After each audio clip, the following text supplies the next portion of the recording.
Hello guys, eto nga't sasamahan ko si Gabriel magpagupit ng buhok at talagang doon niya pa gusto magpagupit sa kanyang suki sa Phase 10 malapit sa school ng Kalayaan. So eto, meron siyang gustong gupit na nire-request.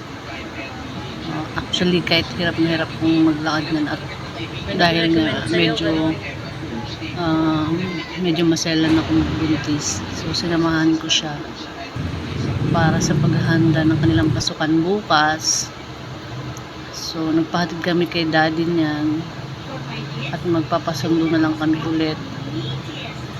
Ayan, tapos na siyang gupitan. Happy yarn.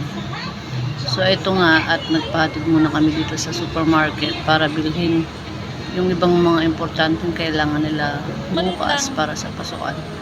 Mga simpleng almusal at makakain nila. Ayan, so pansamantala yan lang muna sa ngayon. So some biscuits at ito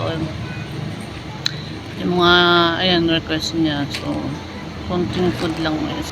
So ayun yung paborito nila. Actually guys, lobat na yung cellphone ko dito. Hindi ko natapos itong video na ito, kaya magbabayad na kami sa cashier para magpasundo na kami kay daddy pa uwi. So thank you guys.